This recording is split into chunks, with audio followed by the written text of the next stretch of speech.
Seigneur, car les cieux nous donnent encore l'occasion de nous retrouver pour entamer cette nouvelle page de cette émission. Eh bien, téléspectateurs de C'est Midi, je ne sais pas si vous arrivez à vivre les vives émotions que nous avons sur ce plateau, mais je vous invite à rester scotchés, car C'est Midi, c'est maintenant.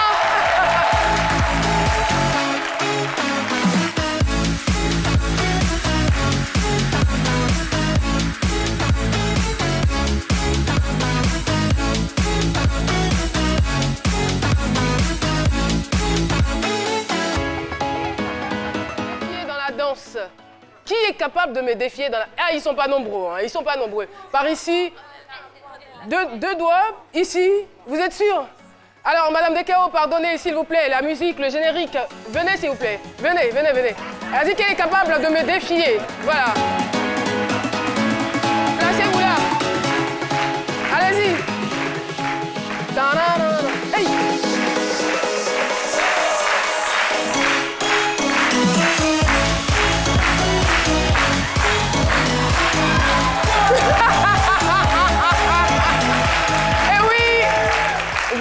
C'est Midi et cette convivialité va peut-être nous manquer lorsque nous serons en vacances, mesdames et messieurs. Ne vous imaginez pas que cette émission, je vais l'animer seule. Aujourd'hui, on va parler littérature. On va parler du livre avec quelqu'un que vous aimez bien, Méliane Cuny pour vous. Méliane Cuny, c'est le jour du livre, n'est-ce pas? Et on va tout de suite recevoir avec les mêmes ovations notre dégameuse préférée, Priscille la dégameuse. Waouh! Quelle démarche! Quelle démarche! Ça va, tout va bien, tout va bien. Ça se passe bien là-bas. Dans le vaisseau spatial, ça se passe bien. Priscille la dégameuse, Méliane Cuny.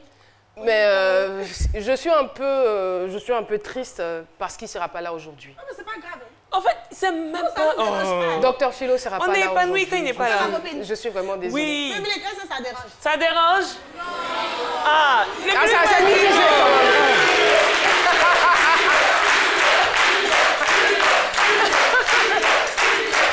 Ah, mais il est là.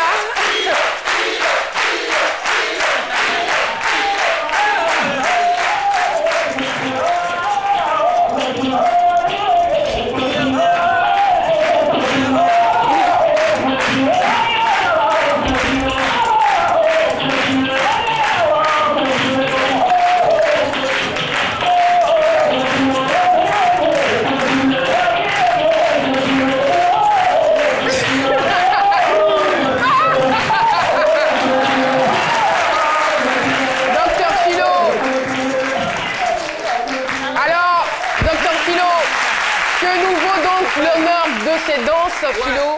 D'abord, déjà, ce que j'avais prévu, c'est pas ce que j'avais prévu. Ce que vous aviez prévu, c'est pas ce que vous avez prévu. Voilà, c'est pas ce que vous avez vu au fait. Je veux dire que, en fonction de ce que j'ai entendu sur le plateau avant mon entrée, je suis venu, c'est-à-dire, conjurer le mauvais sort. Tout ce qui était de la mauvaise langue. On peut juste faire un clin d'œil à tous ces vaillants paysans du nord de la Côte d'Ivoire et du centre, parce que nous sommes en période de... Pardon, je viens. J'ai oublié. J'étais venu un sac de coton. Là, voilà.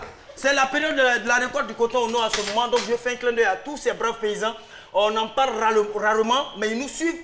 J'ai des parents là-bas, les Pierre Guignon, les Colondieba, les Nyalmo, la Pied, à la Tiemonia.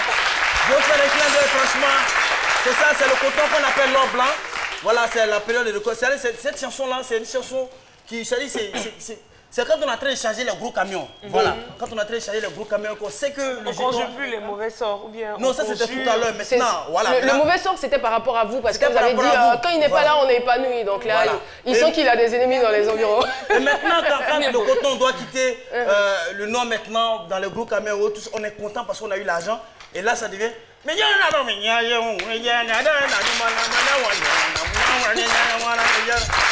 demandais pas la signification. Merci beaucoup, Docteur Philo. Eh bien, chers téléspectateurs, depuis un certain moment, nous parlons d'amour.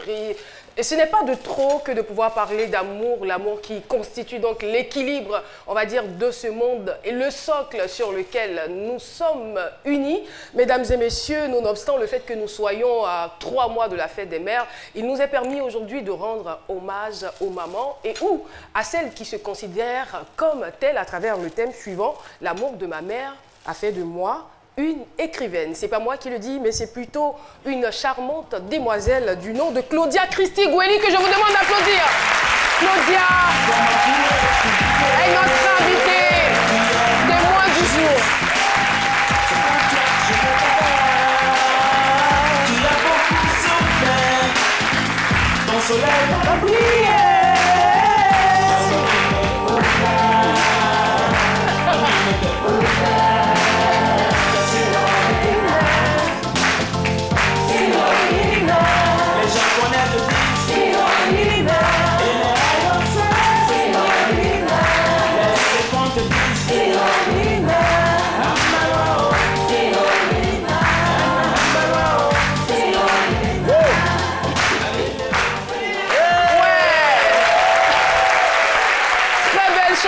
Dany Dié, je ne sais pas si vous vous souvenez de toutes les paroles. Oh, oh, oh, maman. Oh, oh, oh, oh, maman. Monique, voilà. En fait, quand tu sais que tu vas mentir, là, le ton, il change carrément. Claudia, bonjour, on est très, très heureux de vous recevoir. C'est ma consoeur. Claudia est aussi animatrice radio-télé et on est très, très heureux de vous recevoir sur le plateau de ce midi. Avant de vous passer la parole, comme il est de coutume sur ce plateau, nous allons retrouver Dr Philo pour son analyse. C'est parti. Je vais profiter pour remercier la régie pour cette chanson. C'est une chanson qui a bercé mon enfance quand même. Là, j'avais toute l'affection de ma mère à cette époque-là. Vous l'avez perdu? Ma mère, à un moment donné, elle m'a dit, va te débrouiller. C'est ce que je suis en train de faire maintenant. Là. Je dis que devenir écrivaine par l'amour, je lui dis que grâce à l'amour de votre mère, c'est ça. Moi, je dis la littérature, c'est notre vécu, c'est notre quotidien. La littérature, c'est ce qu'on ressent en fait. Et c'est bien, on a besoin de l'amour de nos mamans. Déjà, quand on a reçu Kédiévara ici, vous avez vu, l'amour inspire, l'amour maternel. Vous voyez, sa maman Antoinette Alani qui lui a apporté toute son affection. Elle était chanteuse, il est devenu chanteur. Ils ont même fait un featuring. On les a vus ici sur le plateau. Donc tout ça, c'est de l'amour. En fait, je vais dire, comme il n'y a pas... C'est le pouvoir de l'amour. Voilà, l'amour maternel n'est pas... On ne peut pas... On peut pas décrire l'amour maternel. L'amour maternel est illégalable. C'est-à-dire, c'est unique. C'est différent de l'amour paternel. Le papa... Non, on ne va pas quand même comparer. Voilà. Non, c'est pour dire qu'il n'y a même pas de synonyme. Tu as dit synonyme de maternel, quelqu'un va te dire belle-mère, va te dire marate.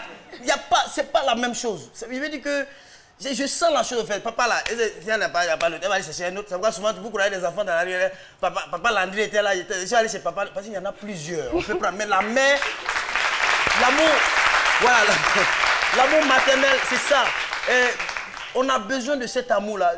D'autres mamans qui comparent souvent les enfants parce que l'enfant est nul à l'école. Elles comparent l'enfant, la capacité intellectuelle de son enfant, de son propre sang, à celui du voisin. Si ton enfant est nul, c'est de l'amour dans la nullité. Aime-le. C'est ton enfant. Si l'autre est truc, vous n'avez pas la main, il faut lui apporter l'affection. Tu ne peux pas priver l'enfant de l'amour de certaines affections, puis tu veux qu'il ait des résultats positifs.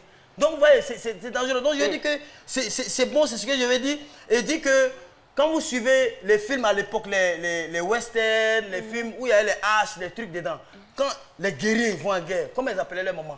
Oh, mère, donne-moi toute ta bénédiction, je vais à la... Mais aujourd'hui, là, les enfants n'ont même plus le temps d'appeler maman. Maman, ils n'ont plus le temps.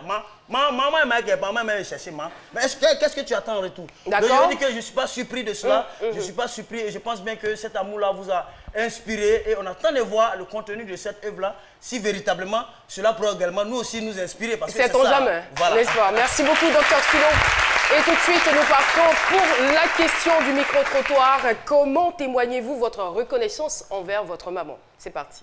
Pour ma reconnaissance envers ma maman, je pense que cela va s'exprimer par mon amour, l'affection que je lui porte. Je pense que ce n'est pas seulement que dans les objets ou bien dans les choses matérielles que nous avons, mais plutôt par comment nous pouvons démontrer à cette personne que nous l'aimons plus. On témoigne ma reconnaissance envers maman, c'est une manière de l'aimer, de l'adorer. Ma seule manière à moi de lui être reconnaissant, c'est d'être toujours à ses petits soins, lui demander si elle va bien ou pas. Chaque jour que Dieu fait, on essaie d'échanger au téléphone. Et quand elle a des petits besoins, même si je n'ai pas grand chose, mais je fais effort quand même pour pouvoir satisfaire.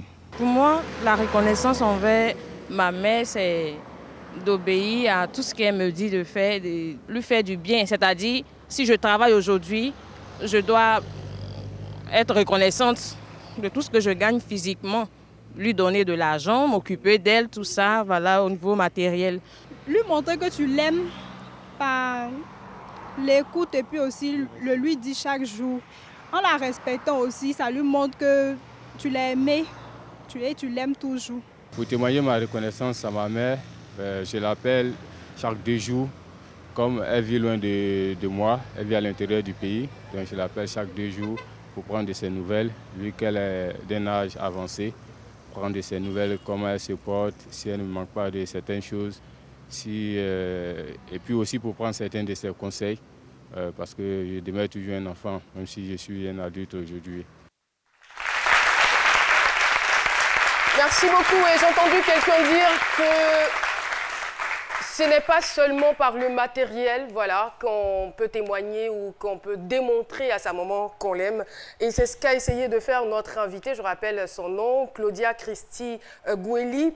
Elle est devenue auteure d'un livre, donc écrivaine par la force des choses. Béatrice Guéoun, ma mère, pas comme les autres, c'est le titre de cette œuvre. On y reviendra, mais ce qui nous intéresse, parce que hier, nous avons reçu une jeune dame ici, il y a quelques similitudes quand même avec votre témoignage. Elle n'a pas connu d'amour maternel, elle a eu, je dirais peut-être la chance de grandir avec sa tante. Malheureusement, c'était loin de ses attentes parce qu'elle avait besoin d'amour qu'elle n'a jamais reçu. Et au finish, son besoin aujourd'hui, son ambition, c'est de pouvoir écrire son histoire dans un livre. On va dire que c'est la finalité. Son objectif est peut-être atteint par vous qui avez réussi quand même à écrire, à mettre sur pied cette œuvre en rendant bien sûr hommage à votre maman, Béatrice Guéoun, ma mère, pas comme les autres. Racontez-nous s'il vous plaît l'environnement dans lequel vous avez évolué. D'accord. Alors déjà, bonjour à tout le monde, bonjour Caroline, bonjour à tous tes chroniqueurs. Alors j'ai bien peur finalement que 15 minutes ne suffisent pas pour raconter. On va vous en donner 20 alors. D'accord, ça me fera plaisir. Alors, plus sérieusement, j'ai grandi en fait dans un environnement normal, aux côtés de maman. Donc j'ai été une enfant un peu comme tous les enfants. Non, non, non, non, non. Vous n'avez pas été comme tous les enfants. Vous avez été une enfant, j'allais dire récalcitrante, capricieuse, teigneuse. Et c'est vous qui le dites. Je l'ai découvert grâce au livre. Donc, pour être plus sérieuse, en fait, j'ai été une enfant normale, voilà, qui a grandi aux côtés de maman. Et puis, j'ai fait ce que tout enfant normal a fait, avec mes caprices. Peut-être pas ça, mais d'autres choses en fait. Donc voilà, j'ai grandi aux côtés de maman, j'ai fait mes bêtises, j'avais mes caprices aussi. Mais en fait, pour te dire que finalement, j'ai grandi dans un environnement où j'ai été choyée, où j'ai été aimée, j'ai pas manqué d'amour et puis voilà. Voilà. Et je me suis quand même arrêtée sur le thème ma mère, pas comme les autres. C'est-à-dire, vous la nommez déjà, Béatrice Guéoun, ma mère.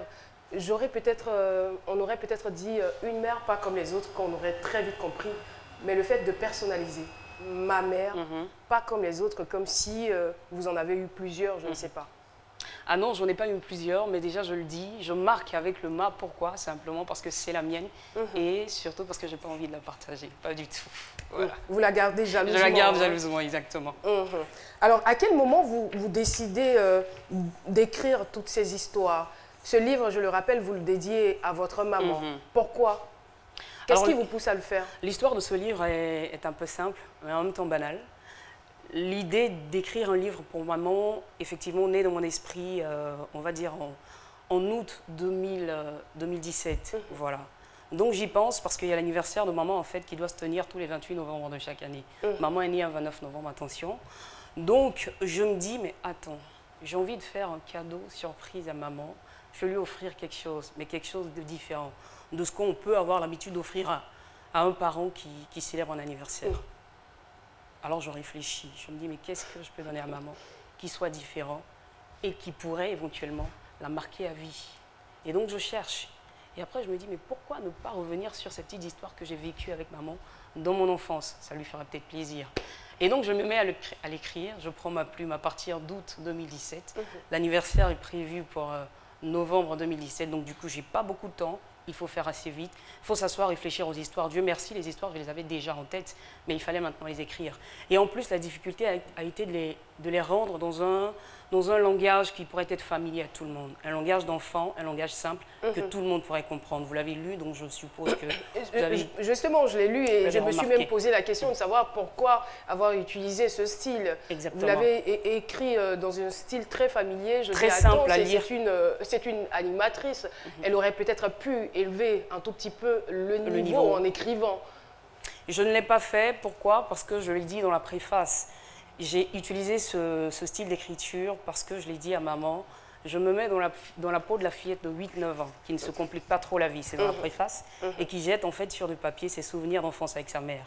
Donc je l'ai fait pour que l'enfant de 8-9 ans également puisse se retrouver, et l'adulte que je suis devenue, et par ailleurs les autres adultes aussi puissent se retrouver et se replonger dans leur enfance à travers cette petite histoire que et vous l'expliquez dans le livre. Oui, j'ai mis des années avant de le faire car je n'avais aucune confiance en mes capacités d'écriture. À présent, capacité ou pas, je m'en moque car le temps n'attend pas. Exactement, voilà, simplement. Et quelque chose qui va surprendre les téléspectateurs qui nous écoutent en ce moment, Maman Béatrice, qu'est-ce qu'elle a de si particulier? Parce que moi, je retrouve quand même le prototype des mamans africaines dans Maman Béatrice. Mais de là à aller dire, ma mère pas comme les autres, qu'est-ce qu'elle a de spécial et de particulier? Alors Caroline, là, je vais le dire encore une seconde fois, il va peut-être me falloir plus de 15 minutes pour en parler. D'accord. Donc tu rajouteras sur les minutes. Pour ne pas tomber à la renverse, je préfère m'asseoir. Alors, Béatrice Guéhoun, ma mère pas comme les autres, parce que c'est une femme exceptionnelle. Parce que c'est une femme qui est différente de toutes les autres mères. Pourquoi? Je vais te l'expliquer. Laisse-moi te dire je commencerai peut-être par te raconter cette petite histoire-là, qui s'est déroulée il y a plusieurs années de cela en arrière. Alors, il y a une petite fille, à l'époque, qui devait peut-être avoir à peine 2 ans, 1 an, plusieurs mois ou 2 ans. Et cette petite était dans un village. Et un jour, il y a une dame qui s'est rendue dans ce village-là et qui y était pour des obsèques. Voilà. Donc, elle y était pour des obsèques. Et puis, elle arrive au village et elle voit une petite fille. Bon, écoutez, des petites filles dans un village, effectivement, il y en a beaucoup. C'est clair. On ne va pas forcément s'y intéresser. Et elle finit ses obsèques, elle rentre sur la capitale. Et curieusement, elle ne comprend pas pourquoi. Mais elle sent en elle le besoin, sinon elle entend plutôt une voix lui dire, mais de façon audible, écoute, la petite fille que tu avais vue au village, retourne la chercher. Et la dame lui dit, se dit à elle-même, mais pourquoi? Pourquoi aller chercher une petite fille que je ne connais même pas? Et cette petite fille spécifiquement, au milieu de plusieurs Exactement. Autres. Pourquoi celle-là spécifiquement? J'ai pas envie, moi j'ai déjà des enfants, j'ai pas envie d'en avoir une de plus. Et la voix se fait persistante. La voix lui dit, va prendre cette petite fille parce que c'est la tienne. Elle dit, ah non, je ne peux pas. Donc c'était finalement un combat entre cette dame et cette voix intérieure. Un combat entre cette dame et cette voix intérieure. Et finalement, la voix intérieure prend le dessus. Pour avoir la paix, la dame retourne dans le village et elle dit, je récupère cette fille parce que, par conviction, je sais que c'est ma fille. Et elle la prend. Alors cette femme qui a beaucoup de mérite prend cette petite fille qui à l'époque ne parlait même pas, qui avait perdu sa mère et qui ne connaissait même pas sa mère, qui ne l'avait même jamais vue. Elle prend cette petite, elle la fait aller à l'école avec ses sous. On ne va pas aller très vite. D'accord. Alors, vous avez parlé d'une dame. Nous faisons tout de suite le lien. La dame, c'est Béatrice Guéhoun, votre maman. Et la petite fille dont vous parlez, c'est vous. Exactement. Béatrice Guéhoun a en effet 3 enfants. Dont vous êtes la 4e. Donc, si mes analyses sont bonnes, vous êtes la fille adoptive de Béatrice Guéhoun. Exactement. Vous n'êtes pas sa fille biologique? Non. Ah, ça change tout. Alors, la question que j'ai envie de vous poser est la suivante. Puisque vous nous avez dit dans votre récit qu'elle a vu une petite fille et la voix s'est faite persistante. Elle est allée chercher la petite fille. Pendant ce temps, que faisaient vos parents? Oui. Et pourquoi ont-ils si facilement accepté de vous laisser partir avec cette dame? Alors, la petite fille en question avait perdu sa mère assez tôt. C'est-à-dire vous? Oui, donc certainement en couche. Et donc la petite fille n'a aucune notion du visage même de sa mère, encore moins de son père. Voilà. Donc elle était entre les mains d'une tante paternelle. Et c'est entre les mains de cette tante paternelle que Dame Béatrice Guéhoun est allée la récupérer. Elle vous récupère et elle vous élève comme si vous étiez sa propre fille. Exactement. Comme si j'étais sa propre fille. Alors elle me prend, et ce que je dois te dire, Caroline, c'est qu'aucune différence n'a jamais été faite entre moi et les enfants biologiques. Jamais. Je fais mes classes de maternelle dans la poche de Béatrice Guéhoun. Je fais mes classes du primaire dans la poche de Béatrice Guéhoun. Je fais mon cycle secondaire dans la poche de Béatrice Guéhoun. Je fais également mon cycle supérieur dans la poche de Béatrice Guéhoun. Je reçois tous mes cadeaux de Noël de la poche de Béatrice Guéhoun. Je reçois tous mes cadeaux d'anniversaire de la poche de Béatrice Guéhoun. Je reçois également tous mes cadeaux parce que parfois j'ai été bonne en classe, parfois j'ai été bonne élève. Je reçois également tous ces cadeaux, ces récompenses de la poche de Béatrice Guéhoun. Je reçois mes prières, les bénédictions de la bouche de Béatrice Guéhoun. Alors vous vous arrêtez un temps soit peu. Qu'est-ce que je peux offrir à cette dame qui m'a tout apporté? Exactement. Cette femme dont je ne suis pas sortie, cette femme qui n'a rien à voir avec les membres de ma famille et qui va me prendre dans ce village. Est-ce qu'à cet instant, vous imaginez un peu quel serait peut-être votre avenir si elle n'était pas allée vous chercher? Exactement. Peut-être que vous auriez grandi au village sans forcément connaître la route, le chemin de l'école. Exactement. Et peut-être même que j'aurais déjà été mariée avec 5 enfants, hein, peut-être bien. Je ne sais pas, ouais. Avec peut-être 5...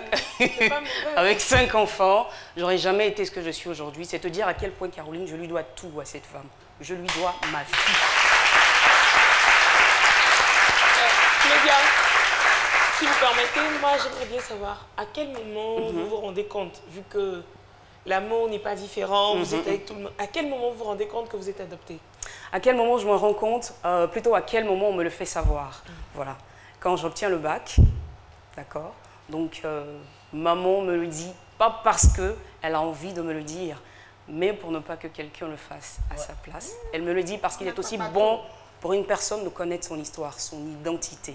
Donc elle a fait sans oublier de mentionner effectivement que ma fille, je t'aime de tout mon cœur, et ça tu le sais et tu le vois, mais je te le dis parce que tu dois aussi connaître ton identité. Et lorsque vous ressassez toutes ces histoires, tout ce que vous avez vécu ensemble, et qu'à cet âge-là, elle parvient à vous dire que vous n'êtes pas sa fille biologique, comment est-ce que vous vous sentez? Comment est-ce que vous réagissez? Alors, comment je me sens quand elle me le dit? Je dis, maman, pour moi, tu es ma mère. Parce que celle qui m'a sortie de son ventre, je ne la connais même pas, je ne l'ai jamais vue. Celle que mes yeux ont découvert, c'est toi. Toutes les fois où j'ai dû crier, c'est toi, Dieu. Personne d'autre n'est ma mère, c'est toi. Alors, je suis fière que tu sois ma mère, je suis fière également que tu sois ma fille. Mais il y a eu un peu de remords quand même, parce que... un peu de tristesse. Un peu de tristesse, voilà. Et puis elle, vous avez la chance, c'est elle-même qui vous fait asseoir, et vous le dit carrément, sinon, généralement, c'est... les voisins du quartier. À l'école même, comme un cas de la femme, la carte derrière, c'est vraiment... Mais vous avez eu cette chance-là, mais est-ce qu'il n'y a pas un peu de remords quand même? Ah non, non, non. Il n'y a pas eu de tristesse ni de remords parce que ma mère a toujours été formidable. Donc il n'y a pas eu de tristesse. Merci beaucoup, Claudia. Ce n'est pas encore terminé. Bien, chers téléspectateurs, nous parlons d'amour inconditionnel d'une mère, mais nous parlons aussi de la reconnaissance d'une fille vis-à-vis de sa mère. Marquons juste une pause au niveau de la pub et puis on se retrouve pour la suite de ce témoignage. À toutes.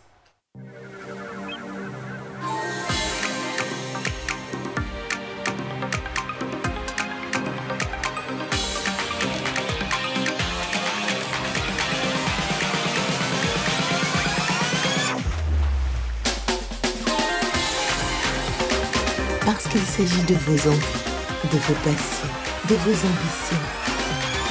Avec nous, tout devient possible. Profitez.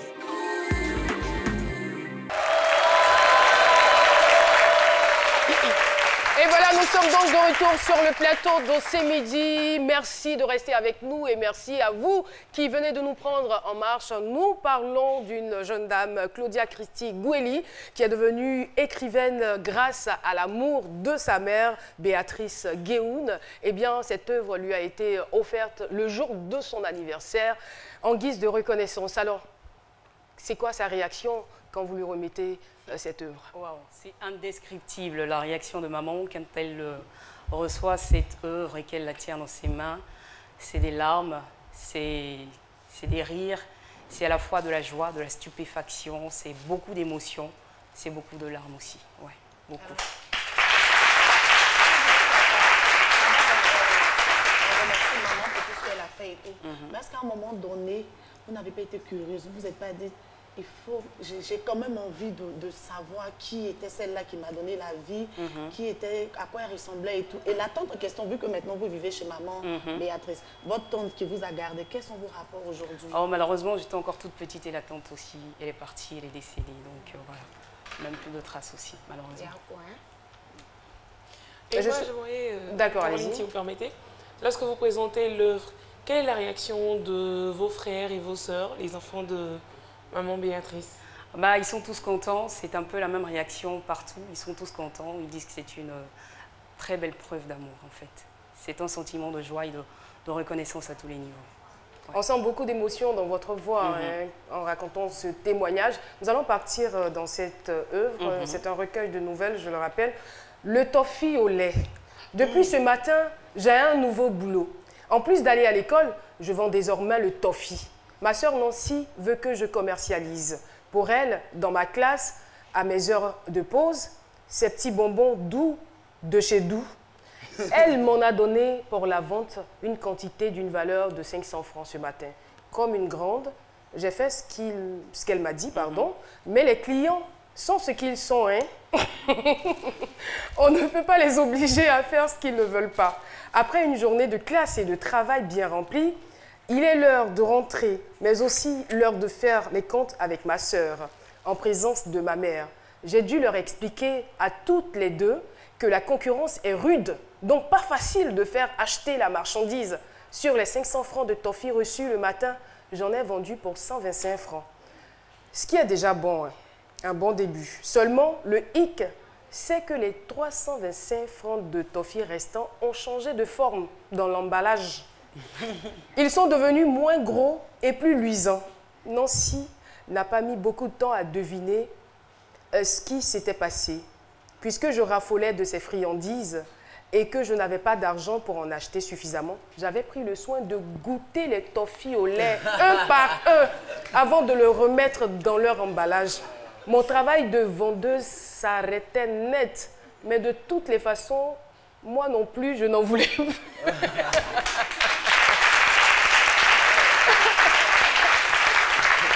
Et je veux dire, des bêtises comme ça, eh bien, il y en avait des tonnes. Madame n'a pas bien travaillé à l'école, eh bien, son relevé de classe va disparaître. Elle n'a pas fait ses devoirs, eh bien, elle ne va pas aller en classe et il y a une de ses copines qui va venir. Ah, maman, je n'ai pas vu Claudia aujourd'hui, est-ce qu'elle est malade? Pourtant, Claudia s'est apprêtée pour aller à l'école. Elle en a fait beaucoup, hein? Oui, effectivement. Alors là, je t'avoue que j'ai été très casse-pied. Très casse-pied et tu as dû le...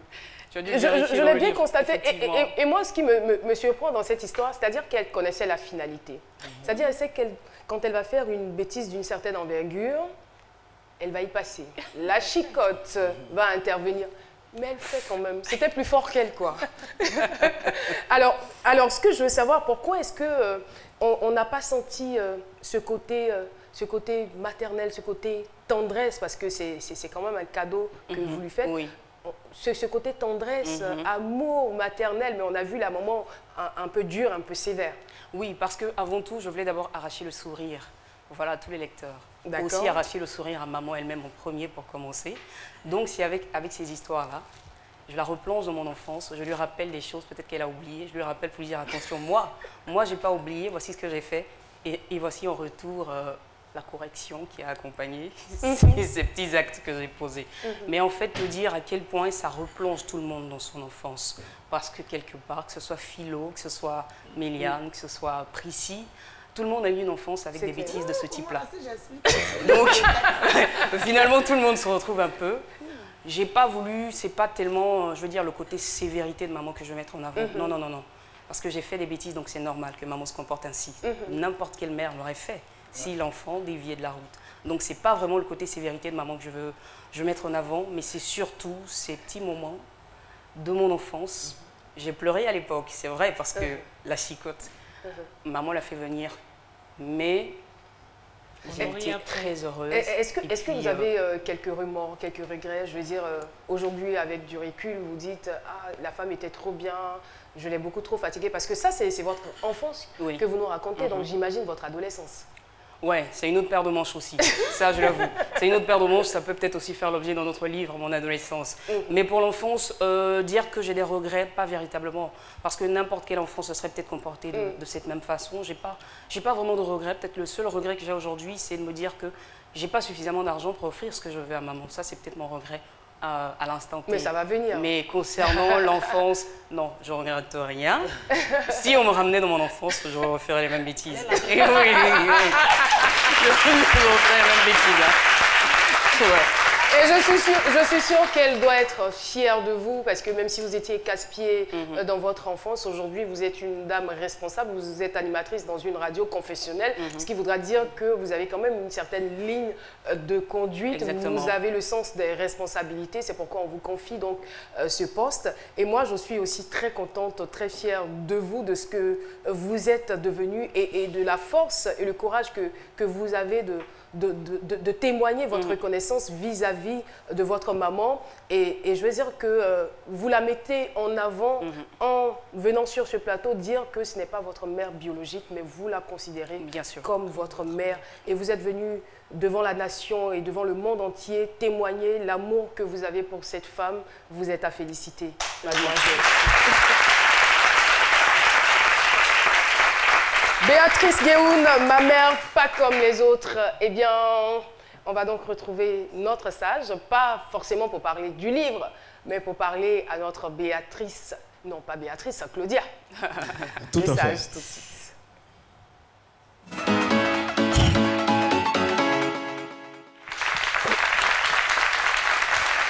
Bonjour Caroline, oui, heureux de vous retrouver. Bonjour le sage. Bonjour Claudia. Bonjour le sage. Vous êtes formidable. Vous êtes même adorable. Pour la simple raison que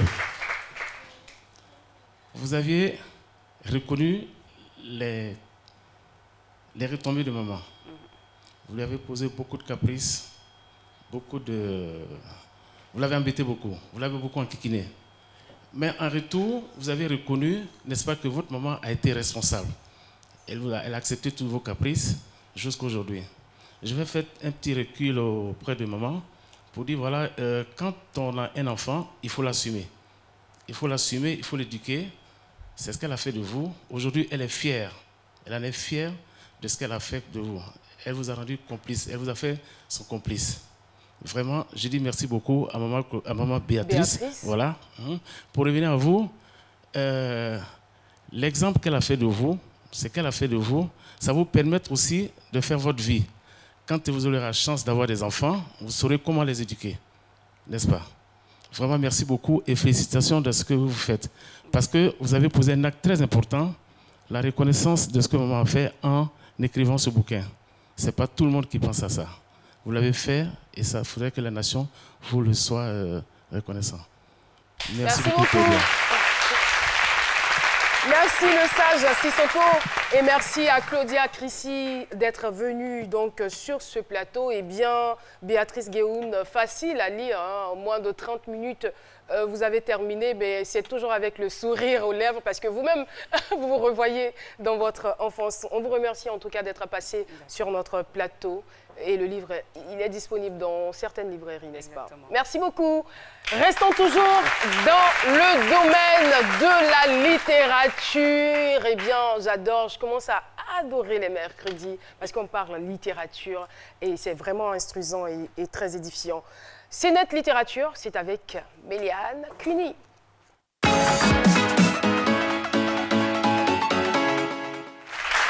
voilà. On reste toujours dans la littérature et moi, j'ai aujourd'hui l'astuce pour tous nos jeunes étudiants, élèves, parce que je sais qu'il était difficile. Claudia racontait son enfance, comment il était, comment elle avait. Mais je ne vois même pas les sourires du public. Elle dit qu'elle a une astuce pour vous. Normalement, vous devez être content. Mais il n'aime pas. Je ne vois pas bien les sourires. Il n'aime pas la lecture. Une astuce qui va vous faciliter la tâche. Parce que les dissertations littéraires, c'était difficile. D'étayer la dissertation avec l'auteur et puis l'œuvre. J'en connais qui ont souffert. D'autres ont attribué Petit Baudiel à Amadou Kourouma. Alors que dans Amadou, on pâtait bas. Donc, j'ai une application qui s'appelle Auteur et œuvre. Donc, vous allez dans votre store, vous tapez Auteur et œuvre et vous installez l'application. Vous avez simplement qu'à mettre le nom de l'auteur. Donc, vous voyez, lorsque vous installez, vous faites rechercher un auteur ou une œuvre. Vous mettez le nom, par exemple, Amadou Ampateba. Ça vous donne sa date de naissance, ça vous donne sa date de décès et ça vous donne des œuvres qu'il a écrites.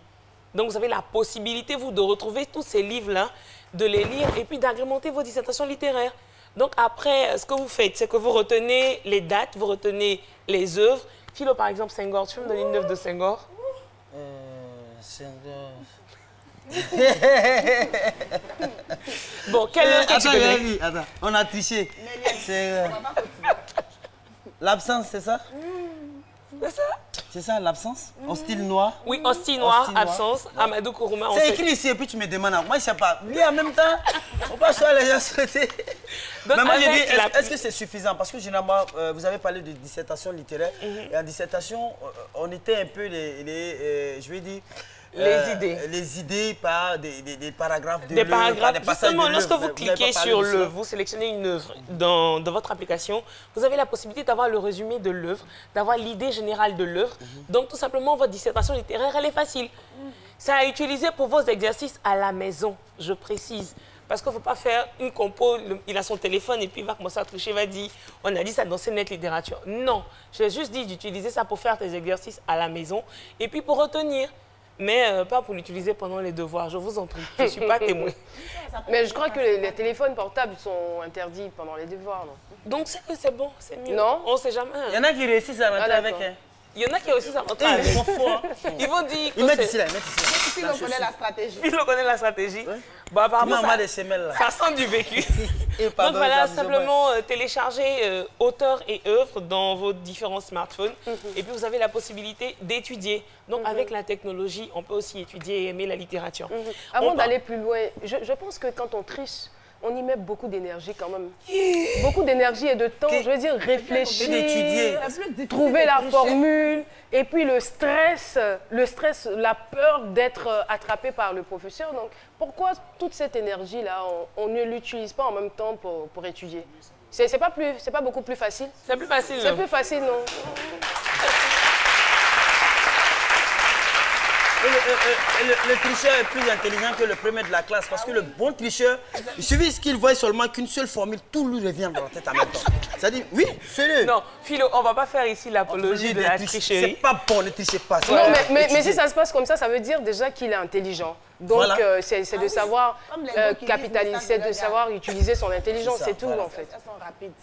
Donc il faut utiliser cette application à bon escient, étudier, retenir vos leçons et puis ça vous aide certainement. On parlait tout à l'heure d'amour et on va rester maintenant dans la poésie. On a l'habitude de lire des œuvres, mais aujourd'hui on va lire un recueil de poèmes.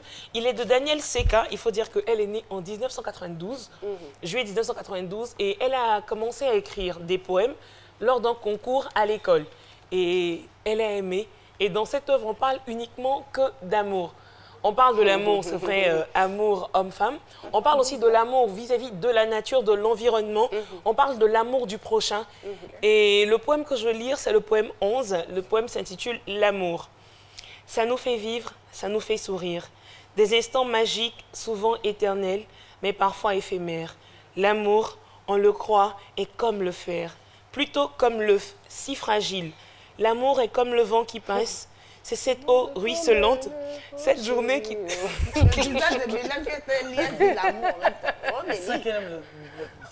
Oui, on sent que j'aime la laitière, on sent que j'aime cette œuvre. Donc, Danielle Seka, elle nous parle d'amour et je vous invite à apprendre cette œuvre, à découvrir les poèmes. L'intitulé, vous le rappelez? Poésie. poésie. Oui, parce qu'elle a commencé de Daniel Seka. Elle a commencé à l'écrire au primaire. Elle était en classe de CM2 quand elle a commencé à écrire ses poèmes. Et aujourd'hui, elle en a fait un recueil. Donc, je vous exhorte aussi à faire pareil. Écrivez et n'hésitez pas à nous envoyer vos fiches de lecture à cmidimag@gmail.com. cmidimag, cmidimag@gmail.com. Merci d'applaudir Méliane Cuny.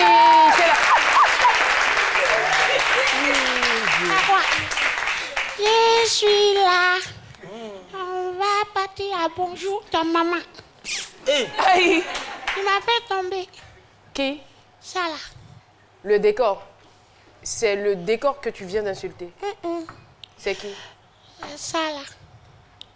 C'est ça vous, là. Vous, je ne sais pas s'il faut dire vous le reconnaissez ou vous la reconnaissez parce que pour moi, les garçons ne se maquillent pas. C'est Papitou. Papita ou Papitou? C'est Tati qui est en haut là-bas, là, elle m'énerve, c'est elle qui a mis ici là.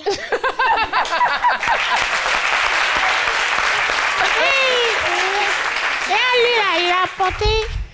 Pardon. Maman. Maman. Oui. Pardon, j'ai oublié que tu étais mon fils.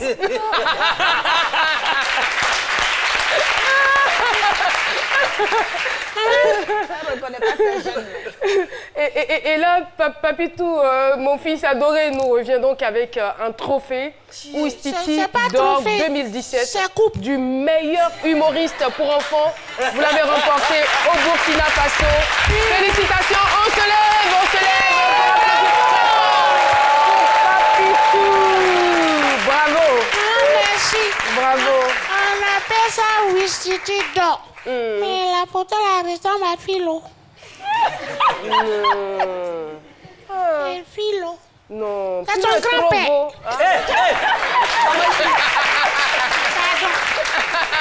Maman, après ça là, non. Le samedi là, on va à Bencherville. Pour aller faire bonjour Bencherville. Est-ce que Gervinho sera encore là-bas? C'est qui? Le tonton que tu as appelé et puis tu dis si les garçons, il est qu'à faire bonne année sur toi là. Il va pas. Où tu as mis l'argent là, Papitou? L'argent. Quand tu es un enfant, qu'on te donne l'argent, tu viens présenter l'argent à ta maman. J'ai oublié ça à la maison. il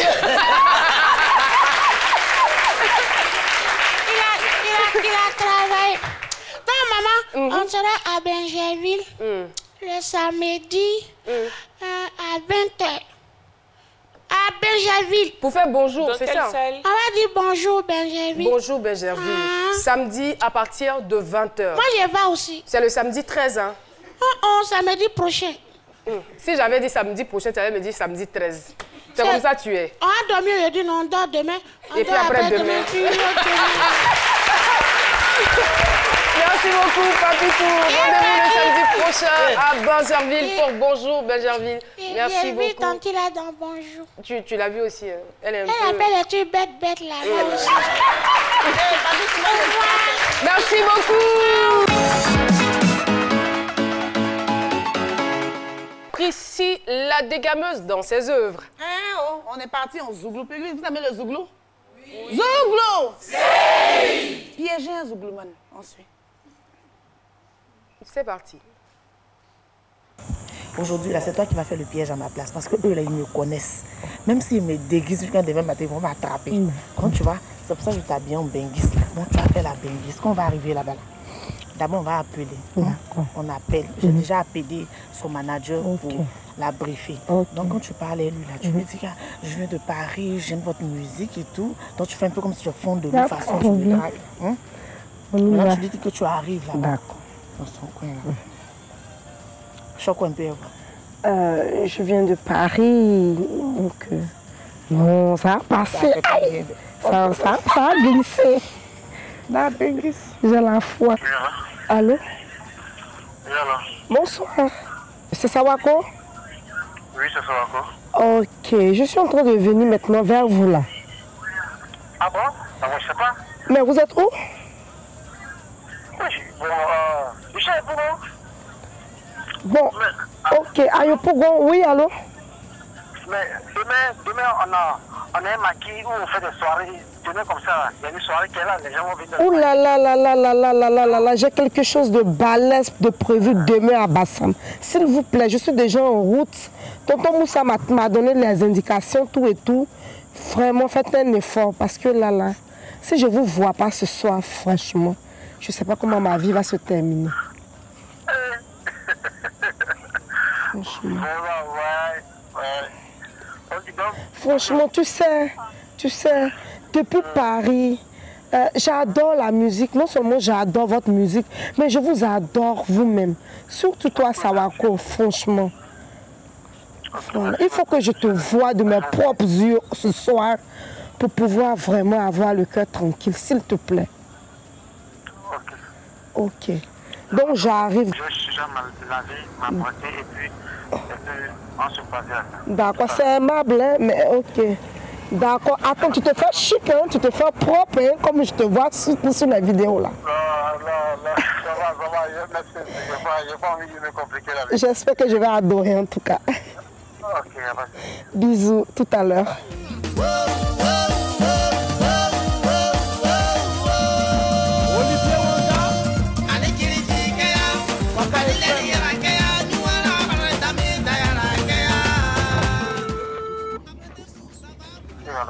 Allô? Oui, ça va quoi? Je suis à à 10 minutes de là. Voilà, et puis attends, de toi à moi. Après le petit moment dans le maquillage, je souhaiterais qu'on se retire un peu quoi. Entre nous. Apprêtez-vous, ça va bouger. Y'a une Côte d'Ivoire. Waouh. Ça va quoi? Waouh! Comment tu vas? Alors là, je suis vraiment ravie. C'est un rêve qui se réalise vraiment pour moi. Attends que j'enlève mes lunettes, que je te vois de vrai, que je te touche de vrai. Waouh! J'adore vraiment votre façon de chanter, voilà. Alors, ça, ce n'est que la première partie. Voilà, ce n'est que la première partie, il s'agissait de Sawako de Magic Diesel. Donc rendez-vous mercredi. Va-t-il tomber dans le piège ou pas? Je dis la suite mercredi prochain. Si vous ratez là, ça peut faire mal. Il y a pas super.